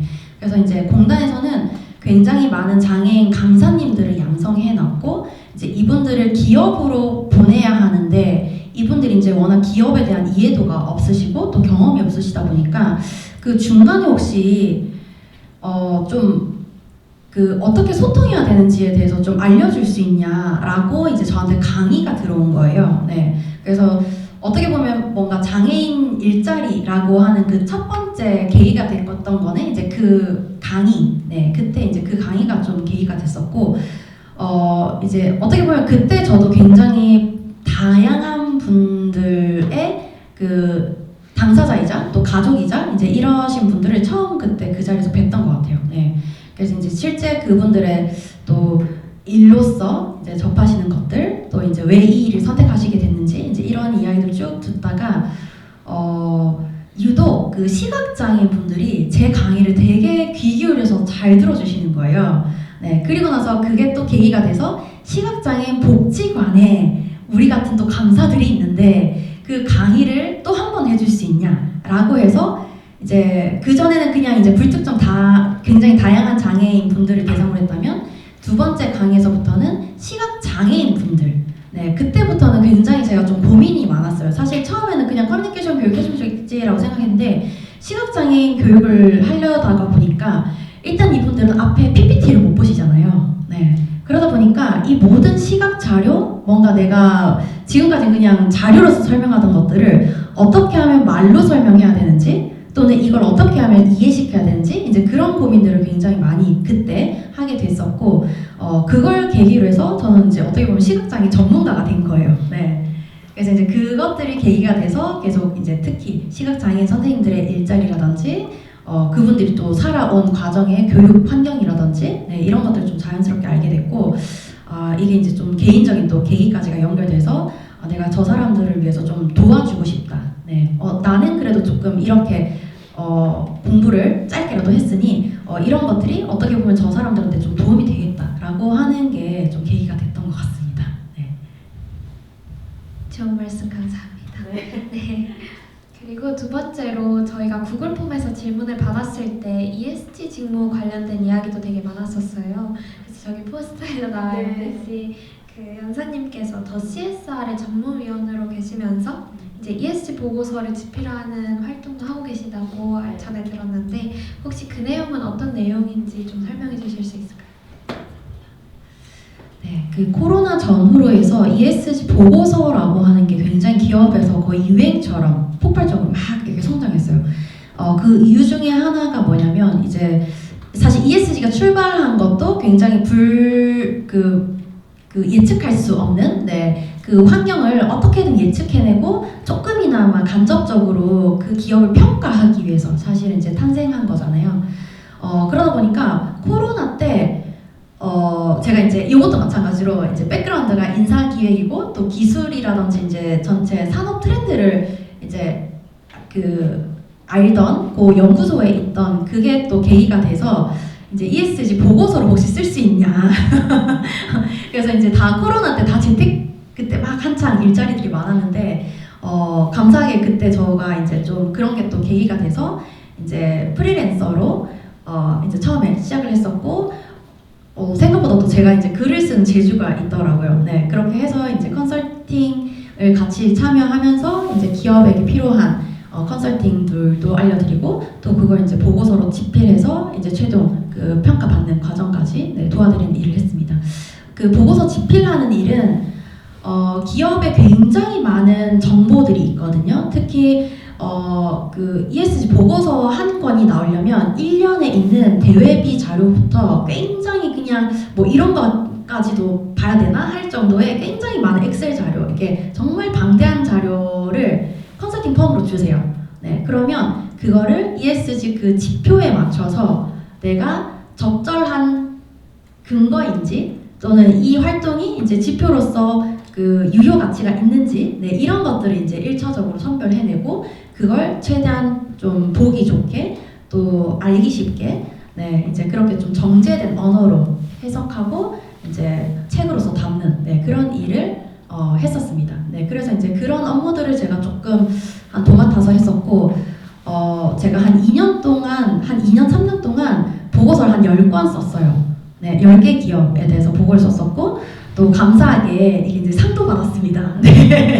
그래서 혹시 ESG 컨설팅 펌에 관심 많으시면 뭐 컨설팅도 물론 공부를 많이 하셔야겠지만 ESG 보고서 보는 훈련을 좀 많이 하시면 좋을 것 같아요. ESG 보고서가 사실 좀 거기서 거기거든요. 왜냐면 이제 다루는 대상들이 되게 비슷하다 보니까 활동도 비슷하고 사실 이제 지표도 비슷해서 뭔가 이제 컨설팅 펌에서는 그래서 이 똑같은 자료를 어떻게 기획해내는지, 어떻게 스토리텔링 해내는지 이게 굉장히 중요한 포인트예요. 네. 그리고 이제 컨설팅 펌에 이제 기업들이 요구하는 바도 네, 그런 포인트인데 혹시 이제 좀 평소에 관심이 있으시다면 이제 정보를 정확하게 보는 것도 중요하지만 그 정보를 어떻게 스토리텔링 해낼 것이냐, 네, 어떻게 또 카테고리지를 좀 다양하게 해낼 것이냐, 네, 그런 걸 아마 훈련하시면 좀 도움이 되시지 않을까 네, 생각이 됩니다. 감사합니다. 네. 그러면 혹시 이제 여러분들한테도 질문을 받아보고 싶은데요. 혹시 질문이 있으시면 손을 들어주시면 마이크 전달드리겠습니다. 그 말씀하신 것처럼 제가 ESG 보고서를 지금 봐야 하는 과제가 있어서 좀 관심이 생겨가지고 이 강의도 신청을 하게 되었거든요. 근데 제가 지금 보고 있는 기업이 CJ 제일제당하고 아시아나 항공의 이 ESG 보고서를 보고 있는데 이게 페이지가 100페이지가 넘어가고 내용도 너무 많아가지고 사실 이거를 객관적으로 어떻게 봐야 하는지에 대한 그런 이 줏대라고 해야 되나? 제 관점이 사실 없어요. 기업들이 사실 잘한 걸 여기 다 넣어놓다 보니까 여기서 약점을 찾기도 좀 어렵고 다 잘했다라는 것밖에 없어서 이런 ESG 보고서 볼 때 뭘 중심으로 보는 게 이 기업을 좀 객관적으로 볼 수 있을지 그게 좀 궁금해졌습니다. 우리가 이제 ESG 워싱이라고 하죠. 그린 워싱, 뭐 소셜 워싱, 뭐 최근에 이제 뭐 ESG 워싱까지 네, 그런 워싱을 저희가 어떻게 잡아내냐면 뭐 이것도 이제 정해진 방법은 아니에요. 그냥 이제 저 나름의 노하우인데 저는 이제 특히 장애인 고용에 대한 워싱을 굉장히 좀 눈여겨보는 편이거든요. 예를 들면 그 두 가지 챕터가 있어요. 하나는 이제 정성적으로 그 줄글들을 쓴 보고서 영역 있고 뒤에 어펜딕스라고 해서 이제 그 데이터들만 모아놓은 곳들이 있어요. 그래서 그 두 개가 일치하시는지를 보셔야 돼요. 예를 들면 앞단의 보고서는 우리는 굉장히 다양한 인재를 지향합니다. 뭐 우리는 장애인에 대해서 굉장히 노력합니다. 우리는 굉장히 잘해요. 막 이런 이제 정성적인 글을 적었는데 실제 고용 지표가 뭐 3.1%. 그 3.1%가 딱 그 마지노선이거든요. 벌금 안 내는 마지노선. 네, 딱 3.1%. 뭐 또는 3.1.55 뭐 이런. 네. 사실 그거는 우리가 이제 그 실무자 입장이라든지 또는 이제 그 평가하는 사람의 입장에서 봤을 때는 사실 열심히 잘한다라기보다는 그냥 벌금 안 내기 위한 정도의 노력이구나라고 해석하는 게 좀 더 정확한 의미일 것 같아요. 네. 마찬가지로 이제 환경 지표도 마찬가지일 거고 이제 내가 봐야 하는 지표와 그 다음에 이제 실제 거기서 이제 계속 강조하고 있는 부분이 얼마나 이게 해석되고 있는지 네, 그걸 조금 보시면 이제 가장 정확하게 네, 파악하실 수 있으실 것 같고 그 다음에 또 하나는 이제 챕터가 하나 넘어갈 때 항상 그 앞에 표지처럼 소제목들이 다 아마 루틴처럼 있을 거예요. 네, 거기에 보면 이제 큰 거시적인 트렌드 그리고 그 트렌드 속에서 우리는 뭘 하고 있어요? 라고 하는 걸 함축적으로 적어놨거든요. 네, 이제 그런 것들을 좀 빠르게 그 챕터만 네, 읽어내는 것도 보고서 한 권을 다 읽지 못하더라도 이제 좀 빠르게 요약할 수 있는 방법일 것 같고 그 다음에 이제 그 산업에서 이곳이 잘하는 곳이냐 못하는 곳이냐를 구분한다면 이제 그 경쟁사라든지 또는 이제 그 해당 시장의 중견 대기업 네, 이렇게 조금 비교를 해본다든지 네, 그렇게 조금 내가 보고자 하는 방법을 좀 입체적으로 네, 보신다면 이것도 마찬가지로 그 업계에서 이곳이 잘하고 있는지 또는 뒤따라가고 있는 곳인지 네, 그런 걸 좀 구분해내실 수 있지 않을까 네, 그렇게 생각이 됩니다. 그래서 저도 이 CJ 제일제당을 보면서 앞에는 되게 그 줄글 말씀하신 것처럼 장애인 인식 개선이나 뭐 굿윌 스토어에 뭐 돈을 지원한다 등의 내용이 있었는데 말씀하신 것처럼 뒤에 데이터에서는 거의 그 장애인 고용률이 되게 낮더라고요. 이런 것도 지금 말씀 듣다 보니까 좀 보이는 것 같아서 정말 다행인데 이 과제를 발표할 때 약간 저도 궁금한 점이 이제 이거를 여기 식료품 기업이잖아요. 그리고 아시아나항공은 항공업 기업인데 이 카페 말고도 이 기업이 속한 데에서 이렇게 ESG 쪽으로 비즈니스 모델을 만드는 과정이 좀 쉽지 않을 것 같다는 생각이 들어가지고 이런 제조업이나 항공업에서는 지속 가능을 위한 어떤 비즈니스 모델 어떤 게 있을지 궁금해졌어요. 카페 말고도 뭐가 있을까? 아까 말씀하신 직무 다양성 이런 것도 궁금해져서 그냥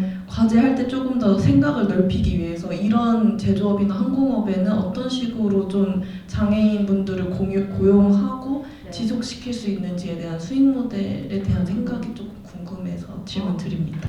그 제조업에서 사실 어떻게 보면 제조업이 가장 장애인 고용하기가 쉬워요. 네, 왜냐면 생산, 특히 이제 현대차도 그렇고 그 우리나라 국내 뭐 사실 LG도 마찬가지였고 우리나라 그 제조업의 상당수의 공정 라인이 생각보다 굉장히 그 딱딱 체계화되어 있거든요. 그래서 특히 이제 중공업이라든지 그 제조업, 근데 특히 이제 자동차 산업 쪽으로 가면 청각장애인 생산 라인이 따로 있어요. 네, 그래서 모든 사람 또는 뭐 사무직으로 청각장애인 고용하는 게 아니라 이제 특정한 그 공정 생산 라인을 이렇게 업무를 쪼개서 네, 이제 그 특정한 공정의 라인을 조금 이제 특정한 유형에게 친화적으로 만드는 거죠. 네, 그래서 이제 가장 많이 접근하시는 게 이제 청각장애인 분들이 사실 가장 많이 제조업 쪽으로 가시는 이유 중에 하나도 네, 그러한 방법이기 때문에 네, 많이들 선호하시고 그다음에 이제 제조는 아무래도 기술이 서포팅 받을 수 있는 환경이다 보니까 사실 기술이 고도화되면 장애인분들이 일하시기 훨씬 더 수월해지시거든요. 예를 들면 이제 짐을 나르는 것도 훨씬 더 안전해지시고 그다음에 내가 정말 뭔가 감각으로서 하는 일들이 상당수 또 인공지능이 대신해 줄 수 있고 네, 그렇기 때문에 오히려 좀 고도화되는 기술 또는 인공지능이 오히려 굉장히 많은 분들의 일자리를 또 만들어줄 수 있을 거라고 저는 생각을 해요. 네. 그래서 최근에 저희가 테스트했던 그 직무 중에 하나도 그 비전 AI, 그 비전 그 카메라 비전을 가지고 이제 실시간으로 그 반품된 옷들을 순간적으로 찍어서 그 사진에서 이제 어떤 부분에 이물이 있고 어떤 부분이 불량인지를 이제 사진으로 학습시켜서 이제 실시간 이제 불량 여부를 판단해내는 그 기술을 가진 기업이었는데 그 기업에서 처음에는 다 비장애인 분들이 그 일을 하셨거든요. 근데 가만히 보니까 굳이 비장애인 분들이 일 안 하셔도 청각장애인 분들이나 다른 유형의 분들이 충분히 그 일을 하실 수 있으실 것 같은 거예요. 왜냐면 기계가 거의 다 일을 하니까. 네. 그래서 이제 그 모델도 저희가 청각장애인 일자리로 네, 교체를 했던 케이스였고 이제 고용 의무가 있는 곳에 고용을 하면 벌금을 안 내지만 고용 의무가 없는 곳에서 고용을 하면 장려금이라고 하는 지원금이 나와요. 네. 이제 그곳이 스타트업이었는데 이제 스타트업에서 사실 인건비를 50% 이상 보전받는다는 거는 굉장히 비즈니스 모델적으로 굉장히 메리트가 크거든요. 네. 그래서 이제 저희가 그런 것들 좀 컨설팅을 해서 이제 비전 AI라고 하는 기술을 오히려 청각장애 모델로 네, 바꾸고 그다음에 이제 지원금을 네, 받을 수 있게끔 도와드렸던 네, 그런 케이스. 네. 그래서 제조는 좀 그런 쪽으로 좋을 것 같고 그다음에 아시아나 같은 경우에는 사실 뭐 항공업이 사실 이제 ESG에 따지면 그 탄소 그 이슈가 제일 많은 네, 곳인데 뭐 예를 들면 이제 그 극단에 뭔가 탄소와 연결될 수 있는 뭐 호흡기 장애를 가지신 분들을 위한 일자리를 좀 상징적으로 만드는 것도 되게 의미 있는 일이고 그다음에 뭐 발달장애인 분들이나 요즘에 그림 그리시는 분들 많잖아요. 네, 그런 분들의 굿즈를 주기적으로 네, 그 여행객들을 위해서 디자인하는 것도 굉장히 좋은 일자리 모델이라고 생각합니다. 네, 그래서 좀 항공이라고 하는 것도 사실 굉장히 다양한 페르소나가 오시는 곳이기 때문에 어떻게 보면 우리가 포용적이다라고 하는 걸 상징적으로 보여주는 것 자체가 굉장히 세일즈적으로도 저는 도움이 될 거라고 생각하거든요. 네, 그래서 좀 그런 쪽으로 한번 또 활용해보면 어떨까. 네, 네 그런 의견 드립니다. 네. 말씀 너무 잘 들었습니다. 너무 강연 재밌게 들었어요. 저 같은 경우에는 임팩트 투자 생태계에 좀 관심이 있는데 장애인 고용과 관련되어서 이제 히즈민즈 외에도 활동하고 있는 스타트업이나 기업의 사례가 있었는지 또 궁금을 하고 히즈민즈 창립 전에도 혹시 이런 사례가 있어서 뭔가 벤치마킹을 했던 사례가 있는지도 궁금하고 만약에 있다면 히즈민즈가 가지고 가고 있는 차별화 전략 같은 것들이 궁금해서 여쭤봅니다. 장애인 일단 이제 카페 사업이죠. 네, 카페 사업은 사실 유사한 사업들은 굉장히 많아요. 특히 이제 장애인 일자리의 대표적인 모델이 이제 바리스타이기 때문에 굉장히 많고 또 또 되게 그냥 막연하게 그 장애인 선생님들이 좀 꿈꾸는 로망의 직업이기도 하고, 네, 그래서 굉장히 많은데 그런 그냥 일반 다른 회사 그냥 일반 그 소셜의 그 카페와 히지빈스의 차이가 뭐냐라고 했을 때 저희는 객단가를 높여야겠다라고 하는 전략을 세웠어요.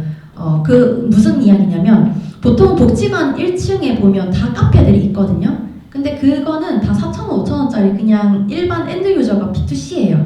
네. 근데 저희는 절대 B2C 시장에서 특히 장애인 선생님들의 생산성을 가지고 이게 생존할 수 없겠다라고 하는 게 좀 1차적으로 이제 인지가 돼서 저희가 처음에는 저희도 이제 B2C 카페로 시작을 했었는데 중간에 저희가 B2B라고 하는 이제 조금 산업군을 바꾸기 시작했고 아무래도 B2B면 이제 일정 부분 회사 대 회사의 거래액이라고 하는 규모가 있거든요. 이제 그러다 보니까 이제 좀 크게 시장의 영향을 받지 않고 이제 일정 부분 안정적인 고정 매출을 발생시킬 수 있었고 그다음 이제 그게 또 한 번 바이럴이 일어나면 이제 로드샵으로 B2C로 네 그래서 B2B, B2B2C까지 네 그렇게 이제 넘기는 작업을 저희는 좀 전략적으로 했던 것 같아요.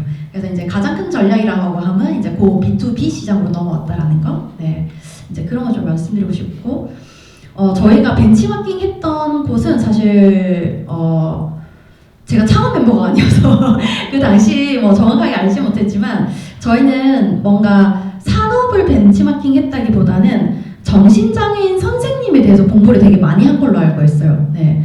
그래서 실제로 그 부설신입가라고 하는 그 복지관이랑 굉장히 밀접하게 저희가 일을 했었고 그 다음에 창업을 함에 창업 그 뭐죠 이제 창업인데 불구하고 복지사님들이나 그 다음에 정신건강 교수님들 네 오히려 그런 분들이랑 계속 좀 컨택을 하면서 오히려 이제 이 선생님들이 이탈하지 않는 거에 대한 문제를 좀 풀려고 했던 것 같아요. 네.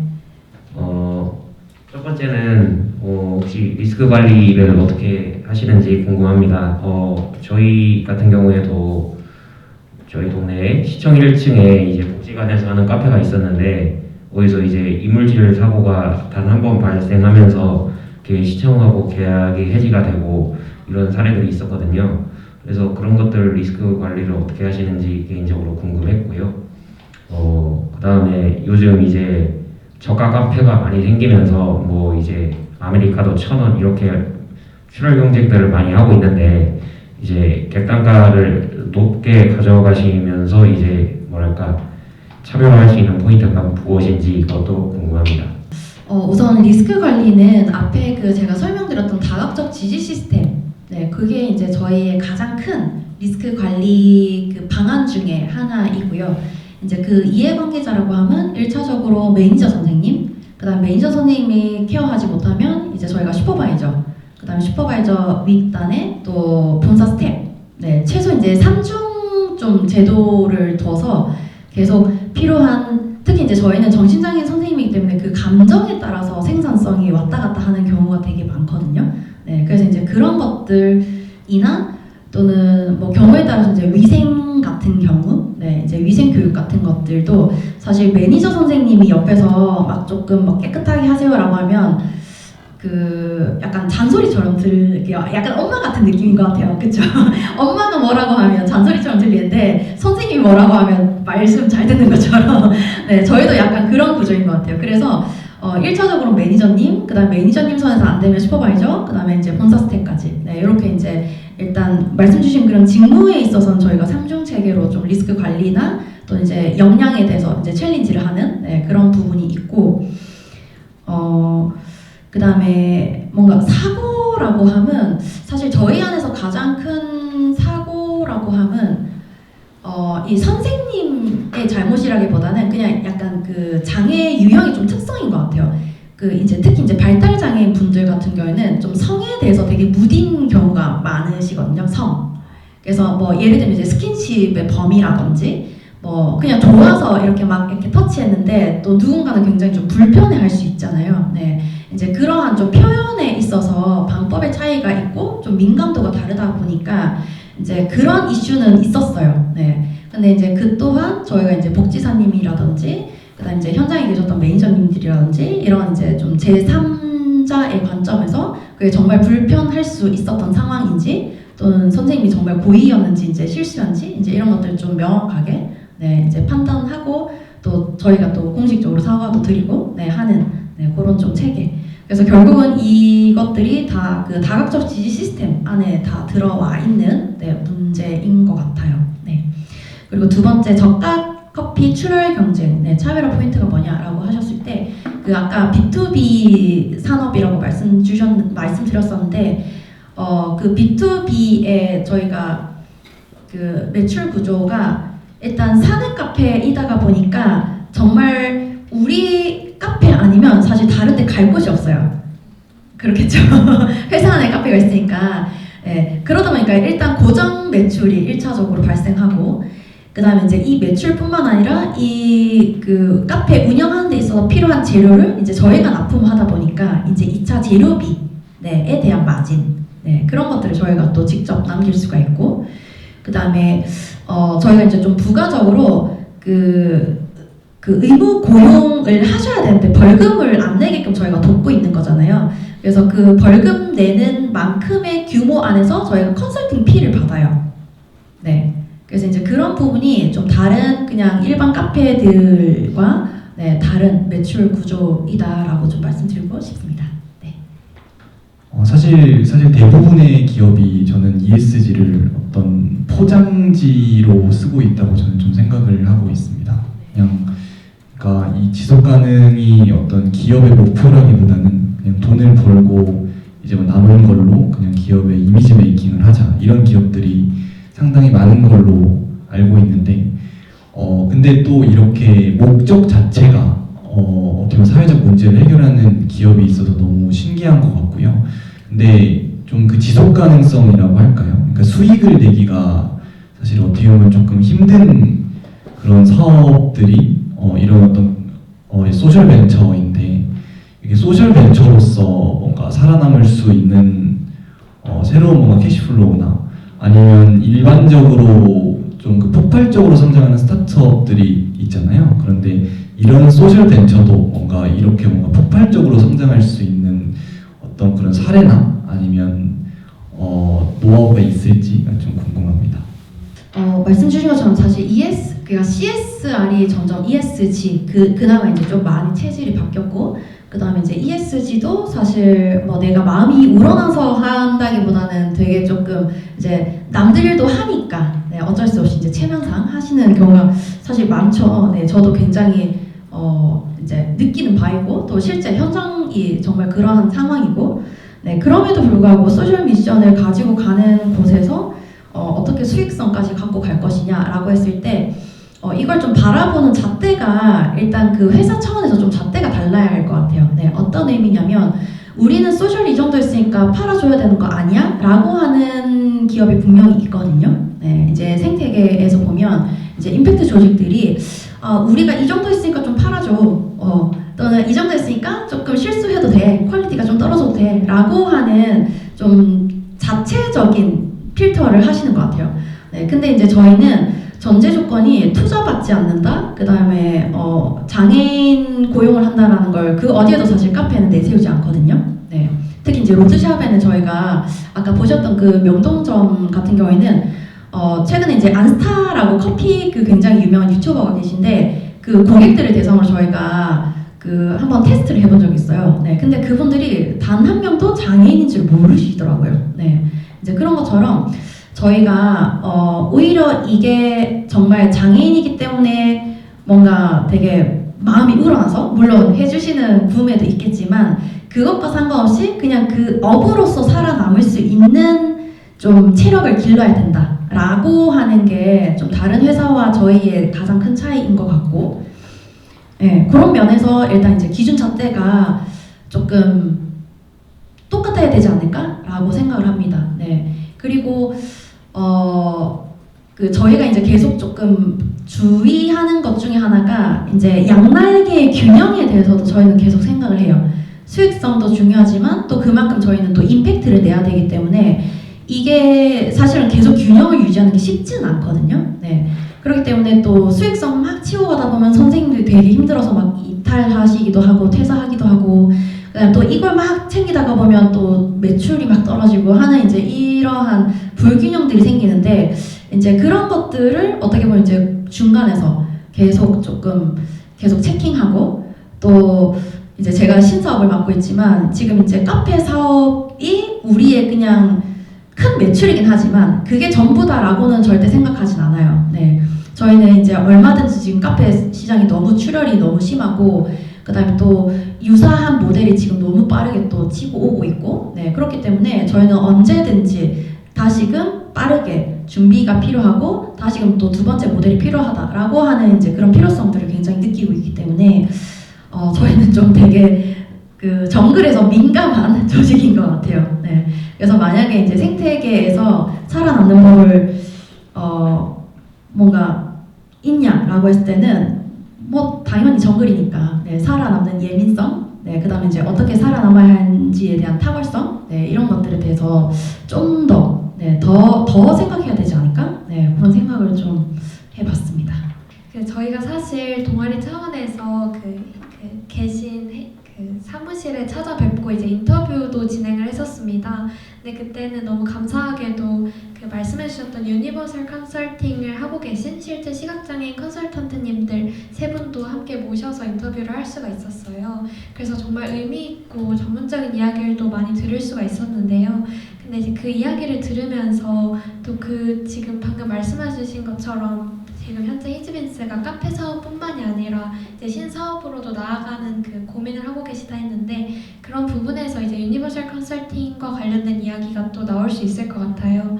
그래서 그 세 분을 모셔서 저희가 이야기를 할 수는 없어서 아쉽지만 혹시 그 세 분과 하고 계신 일과 또 그때 그 세 분과의 인연도 되게 특별하다고 느껴졌어서 네. 그런 얘기를 마지막으로 좀 해주시면서 마무리하면 좋을 것 같습니다. 네, 저희가 이제 시각장애인 당사자 선생님들 저시력 한 분, 그리고 전맹이신 이제 두 분, 이렇게 이제 세 분이서 유니버셜 디자인 컨설턴트라고 하는 이름으로 이제 저희가 신사업을 시작을 했습니다. 앞서 말씀드렸던 캐시플로우가 이제 두 번째가 필요하다라고 했을 때 저희가 봤던 게 산익 카페를 어떻게든 한 번 더 버전업을 시켜야 되는데 더 어떻게 버전업 시킬 수 있을까? 그리고 고객은 어떻게 해야 이곳에 기꺼이 돈을 낼 수 있을까라고 생각했을 때 이 공간에서 주는 경험이 좀 더 특별해야겠다라고 생각을 했어요. 네. 그리고 그 방법 중에 하나가 유니버셜 디자인이 될 수 있겠다라는 생각이 들어서 이제 기존 카페에는 유니버셜 디자인이라고 하는 걸 새롭게 입히고 그다음에 또 이제 그 외에도 이제 뭐 워낙 요즘에 DEI라든지 또 굉장히 이제 다양한 포용성, 요런 이제 다양성 이런 것들이 워낙 이슈이니까 이제 그러한 교육이나 워크숍 또는 이제 컨설팅 이 영역을 이왕이면 장애인 당사자분들이 좀 했으면 좋겠다라고 이제 생각이 들어서 저희가 이제 좀 신사업의 큰 방향을 저희가 이제 유니버셜 디자인 컨설팅 영역으로 그렇게 확장을 지금 짓고 있습니다. 이제 말씀 주셨던 그 계기, 네. 요것도 이제 제가 프리랜서 생활할 때 참 다양한 주제, 다양한 이야기들을 많이 했었는데 제가 이제 장애인 선생님을 알고 나서 그다음에 시각장애인 아까 교육에 대해서 조금 더 공부를 하고 나서 저한테 또 개인적으로 주어졌던 프로젝트 하나가 어둠 속의 대화 혹시 아시나요? 북촌에 어둠 속의 대화에 서비스 교육을 하게 된 거예요. 네, 거기 이제 사실 다 시각장애인 분들이시거든요. 시각장애인 분들이 100분 동안 아무것도 보이지 않는 암전 상태에서 이제 길을 이렇게 인도해 주시는 그런 이제 컨텐츠인데 그 컨텐츠를 하는 당사자분들을 좀 교육해 줬으면 좋겠다라고 해서 제가 이제 그 자리에 가서 교육을 했었고 또 감사하게 이제 저를 기억해 주시고 이제 교육이 끝나고 나서도 계속 인연이 됐었어요. 네. 이제 그렇게 인연을 이어오고 있다가 이제 그때는 사실 몰랐죠. 그냥 그분들이 너무 사회생활을 잘하고 그다음에 그냥 뭐 아무런 불편 없이 저랑 너무 서스럼 없이 이렇게 잘 지내시니까 그냥 그런가 보다라고 했는데 제가 이제 우연찮게 복지관에 시각장애인 복지관을 가보게 된 거예요. 네. 이제 이것도 계속 이제 시각장애라고 하나가 딱 키워드가 터지니까 이제 계속 그렇게 소개해 주셔서 이제 다양한 프로젝트를 했었는데, 시각장애 당사자분들이 지금까지는 이제 사회생활에서의만 모습을 봤다면 복지관에 가니까 이제 막 장애 등급을 받으셔가지고 엄마 손을 잡고 진짜 더듬더듬 막 이렇게 막 길 찾는 연습부터 하시는 걸 제가 처음 봤어요. 그리고 그 분들의 연령이 10대 후반에서 대다수가 20대 초중반이더라고요. 그게 전 너무 충격적이었어요. 네.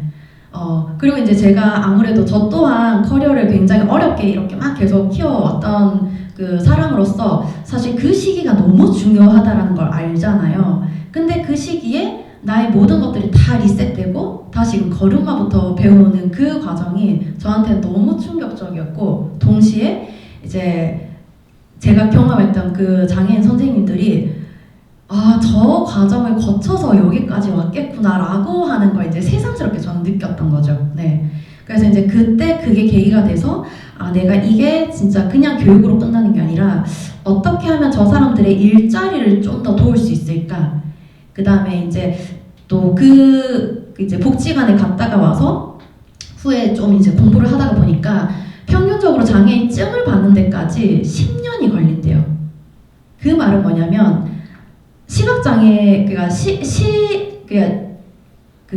이제 시력장애, 시각장애, 이제 장애가 되기 전에 이제 안과 질환들이 있겠죠. 네, 그 안과 질환들이 아무래도 굉장히 천천히 진행되는 특성들이 있다가 보니까 평균적으로 내가 정말 실명을 해서 또는 굉장히 내가 정말 장애라고 불릴 정도로 불편해지는 데까지 10년이 걸린다는 거예요.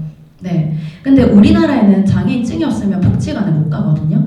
네. 복지관에 못 간다는 말은 내가 장애인으로서 필요한 교육을 못 받는 거고 도움을 못 받는 거고 지원을 못 받는다는 말이에요. 네. 그러면 나는 사각지대에서 10년 동안 나 혼자 고군분투해야 된다라는 반증인 거죠. 네. 그래서 제가 거기에 있어서 이건 진짜 조금 아닌 것 같다라는 생각이 들어가지고 제가 그때 이제 어떤 일을 창업을 하려고, 저 또한 되게 창업에 관심이 많아서 창업을 어떻게 했냐면, 장애인증은 없지만 그 중도의 과정에 있는 사람이 민간의 영역에서라도 필요한 교육을 빠르게 받을 수 있으면 좋겠다, 네, 라고 생각이 들어서 이제 사각지대 중증 저시력 환자들을 위한 자립훈련 프로그램을 제가 개발했고, 그 다음에 그 프로그램을 그럼 누가 제일 잘 가르칠까라고 생각했을 때 이미 그 과정을 똑같이 경험해보셨던 당사자분들만큼 사실 노하우는 없을 것 같더라고요. 네. 그러면 그 사람들의 일자리이자 동시에 이 사각지대에 있는 사람들이 민간에서라도 빠르게 뭔가 사회적 문제를 풀 수 있게끔 도와주면 이거는 괜찮겠다. 근데 이제 중요한 거는 장애인증이 없으니까 돈을 내긴 내야 되는데 지원을 못 받잖아요. 그래서 이제 또 고민을 했던 게 내일 배움 카드. 네. 그렇게 해서 이제 이분은 장애인은 아니지만 청년으로서 또 누릴 수 있는 제도들을 제가 이제 조금 체킹을 해서 그럼 내일 배움 카드를 이 훈련 등록할 수 있게끔 해가지고 그러면 그 비용으로 바우처처럼 필요한 것들을 좀 민간에서 하면 좋겠다. 네, 이제 그런 훈련 과정을 제가 이제 창업 우리 선생님들이랑 같이 했고, 네, 이제 제가 이렇게 열심히 하는 걸 보고 지금 이제 히즈빈스 대표님이랑 같이 또 인연이 돼서 이제 그걸 아예 이렇게 흡수시켜서 지금 이제 전략기획실에 또 새로운 인큐베이팅 사업으로 지금 풀어내고 있습니다. 네. 네, 좋은 말씀 해주셔서 감사합니다. 네, 그러면 오늘 강연은 이 정도에서 마치도록 하고 이제 마지막으로 박수 한번 주시면서 마무리하도록 하겠습니다. 감사합니다. 감사합니다. 네. 감사합니다.